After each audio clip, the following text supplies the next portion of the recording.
You are all weirdos. Weird science is the revolution. Weird science is the revolution. Hello, everybody, and welcome back to the Weird Science Comics YouTube channel, where I'm going to be reviewing The Amazing Spider-Man number 22. I've been saying for months and months that the mystery of what happened to Peter and MJ had dragged on for so long that Zeb Wells risked nobody caring about it once he finally got to his big reveal. I have to admit, though, the last issue did interest me a tiny bit, even though the start of the reveal was a who the hell is this moment.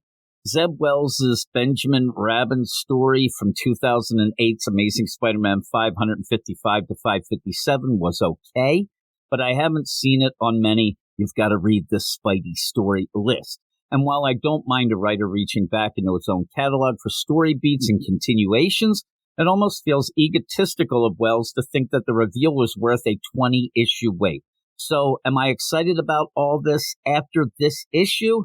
Not really. So, let's start off, though, with the credits and the recap. Amazing Spider-Man number 22 is written by Zeb Wells, with pencils by John Romita Jr., inks by Scott Hanna, colors by Marcelo Menyes, and letters by DC Show Caramagna. After Spider-Man stopped his plans to merge himself with the Mayan god Wyatt, the mad mathematician Benjamin Rabin spent years devising his revenge. A year and a half ago, Rabin finished his calculations and enacted his strategy to use the wall crawler to achieve godhood. Rabin combined his mathematical prowess and bastardization of Mayan mysticism to escape from prison and locate Peter. Upon their confrontation, he was quickly overpowered by Spidey, but not before Rabin could mark both him and Mary Jane Watson for sacrifice.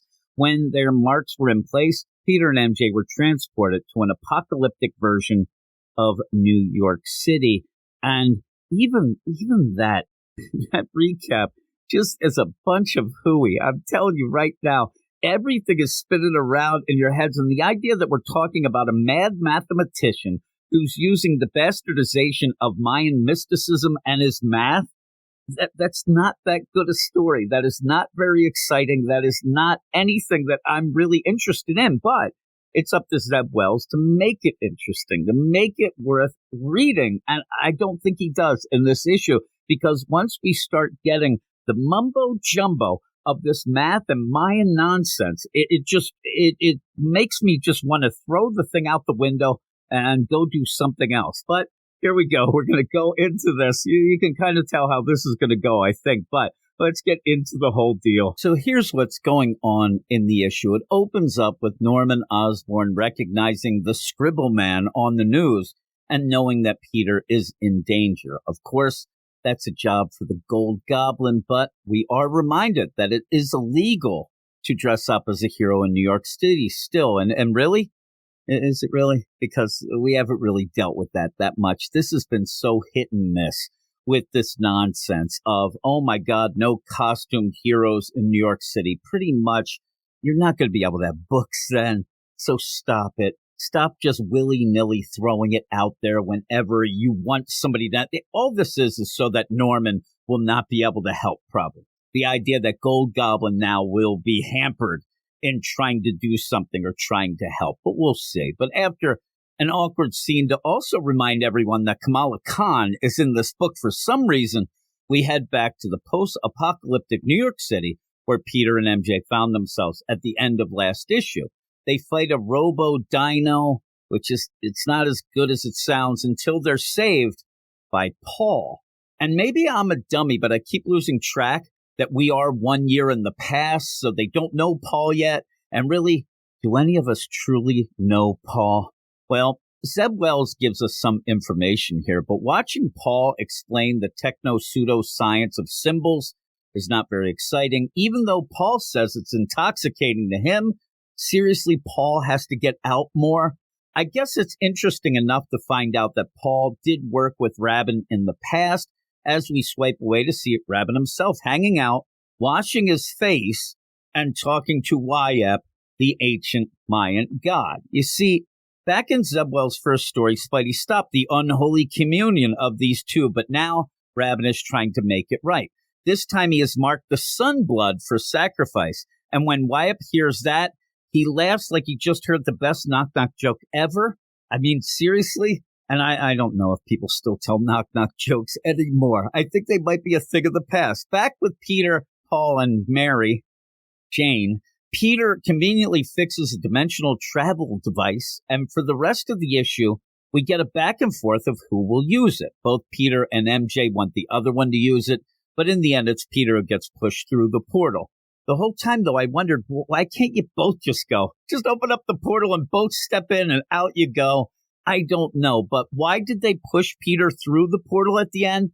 Well, he's the one with the sun blood, and that's what Wyatt needs to do his thing. Speaking of Wyatt, he shows up looking for a fight and proclaims that he is the god of scab and bones. What? How late to the ceremony do you have to be to become the god of scab and bones? No wonder this guy is so pissed off. The second half of the issue is just an extended fight, and while Paul tries to liven things up with his octopus gun, it's not that exciting. In the end, Peter gets shoved through the portal and ends up in York, PA. I guess he forgot to type the new part of New York. So we start to unravel the mystery of what is going on, but we don't get that far. I'm guessing that Peter is about to destroy York, PA, but the big question there is who will even notice? And I've said it before, and I will say it again.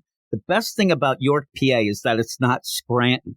I'm starting to think that we will get some timey-wimey alt-dimension stuff with Paul and MJ, where they're stuck together here for years, fall in love, have kids, while only a day has passed for Peter in our world. That sort of deal. We will see, but at least I'm interested enough to guess about things.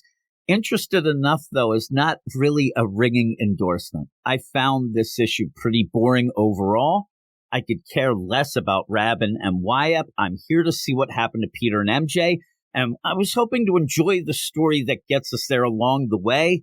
And so far, with these two issues, I can't say that's really been the case. And with all of that, I did like the art enough, but I'm giving Amazing Spider-Man a 5.5 out of 10. And there you go. Please, everybody, subscribe to the channel, like the video, enable the notifications, let me know what you thought of Amazing Spider-Man number 22 in the comments below. Weird Science is the revolution.